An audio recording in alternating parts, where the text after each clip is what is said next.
सरदार वल्लभ भाई पटेल जी के 150वें जन्म दिवस पर इस प्रोग्राम को मनाया जा रहा है। सरदार एट द रेट ऑफ 150। दोस्तों, सरदार पटेल की जीवनी के बारे में या उनकी क्या उन्होंने हिंदुस्तान के लिए, भारत के लिए और इस देश के लिए किया, उसके बारे में बताना अर्थहीन होगा। परंतु उन्होंने क्या किया, हमारी जो अगली जनरेशन है उसको बताना उचित होगा। 540 रियासतों को मिलाया, अखंड भारत का निर्माण किया और जितनी समस्याएं थी आज़ादी के बाद, चाहे वो पाकिस्तान से युद्ध हो, जो और जितने भी हैदराबाद रियासत हो, जम्मू कश्मीर रियासत हो, किस तरीके से उन्होंने और किस अच्छे ढंग से जब उसको आप मिलाया तो उसकी जो उदाहरण है दुनिया में कम मिलती है। परंतु तब की सरकारों ने वो सम्मान उनको नहीं दिया जो आज भारतीय जनता पार्टी की सरकार और हमारे प्रधानमंत्री मोदी जी के द्वारा उनको सम्मान दिया जा रहा है। आज दुनिया की सबसे बड़ी स्टैचू और सरदार पटेल हिंदुस्तान में है और उनके 150वें जन्मदिन पर उनको श्रद्धांजलि देने के लिए भारत सरकार ने ये प्रोग्राम शुरू किया है। इस प्रोग्राम के हमारे चंडीगढ़ के इंचार्ज श्री सतराम सिंह संधू जी हैं, उनकी देख रेख में ये सारा प्रोग्राम किया जाएगा और ये आपको बताएंगे कि हम चंडीगढ़ में इसके बारे में क्या क्या करने जा रहे हैं, ताकि आने वाली जनरेशन को ये पता लग सके सरदार पटेल कौन थे और उन्होंने हिंदुस्तान के लिए क्या किया। मैं रिक्वेस्ट करूंगा श्री सतराम सिंह संधू जी को इस प्रोग्राम के बारे में आगे बताएं। मल्होत्रा जी ने अपने कॉन्टेक्स्ट सेटिंग में बताया कि आज का प्रेस कॉन्फ्रेंस का जो मकसद है वो क्या है। देश अपने बहुत ही प्रिय नेता, स्वर्गीय नेता सरदार वल्लभ भाई पटेल जी का 150 साला दिवस मनाने जा रहा है। और जैसे आप सब जानते हैं कि देश की आज़ादी के बाद देश को इकट्ठा करने में, देश को एक राष्ट्र की धारा में पिरोने के लिए जो विज़न सरदार पटेल का था, उसकी वजह से आज ये इतनी बुनियाद उन्होंने मजबूत कर दी कि आज का जो विकसित राष्ट्र का सपना है वो हम साकार होता देखने वाले हैं। देश की आज़ादी के लिए जो आज़ादी का संघर्ष चला और उसमें अनगिनत कुर्बानियाँ हुई, बहुत सारी लोगों की शहादतें हुई और लंबे स्ट्रगल के बाद जब देश आज़ाद हुआ तो देश के सामने बहुत चुनौतियाँ थी। सबसे बड़ी चुनौती थी देश को इकट्ठा करना, एक राष्ट्र के रूप में देश को आगे लेके बढ़ना।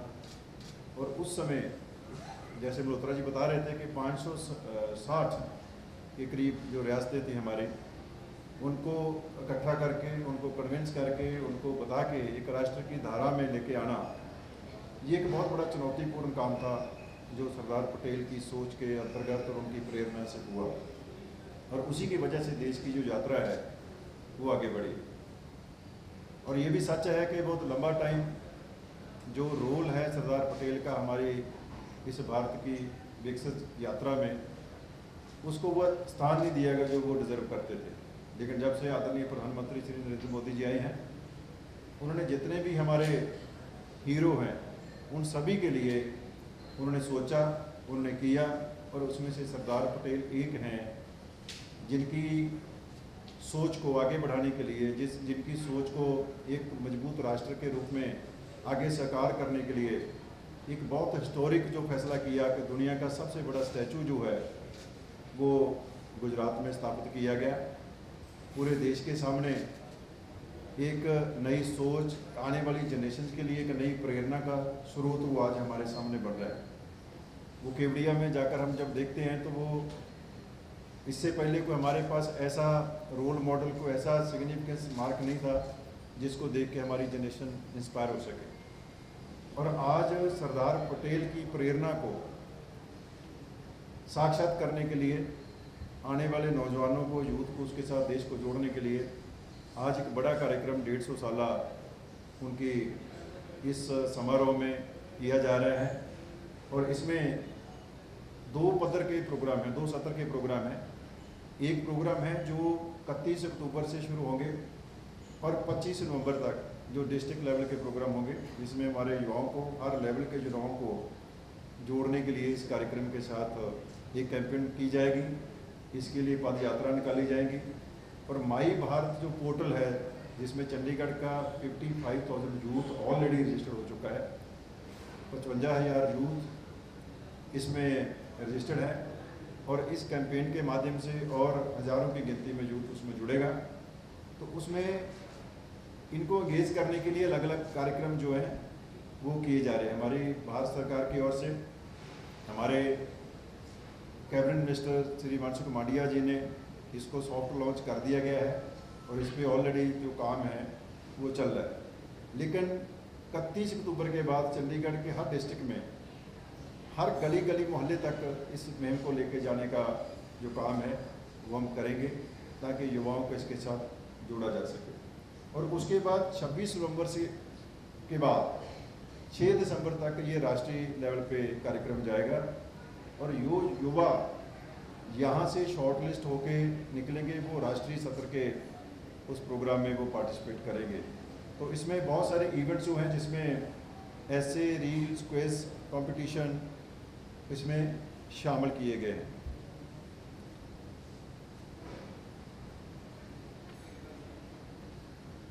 इसमें कुछ डिटेल मैं आपसे और साझा करना चाहूँगा।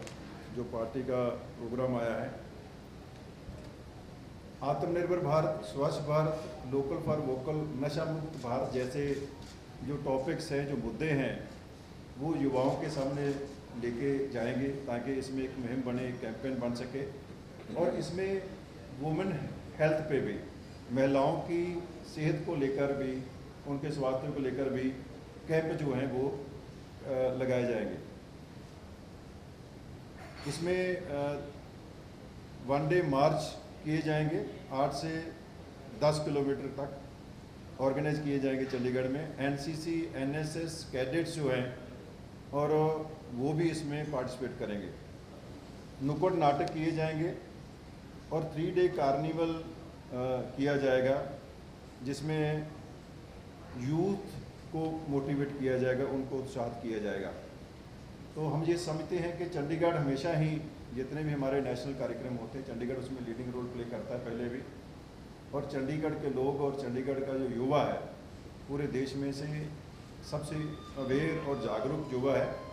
और हमें उम्मीद है कि इस कार्यक्रम के माध्यम से हम एक बार फिर उनको देश की जो बड़ी सोच है हमारे आदरणीय प्रधानमंत्री जी की, जिसमें आत्मनिर्भर भारत और एक विकसित राष्ट्र का सपना साकार करने की जो आवाज़ है, जो गूंज है, वो हम हर घर, हर युवा तक लेके जाएंगे। तो इसके साथ ही मैं अपनी बात को विराम देता हूँ। प्रेस नोट के माध्यम से इसकी डिटेल प्रोग्राम जो है मैं आपसे साझा कर रहे हैं। इसके ऊपर अगर आपका कोई सवाल है तो आप पूछ सकते हैं।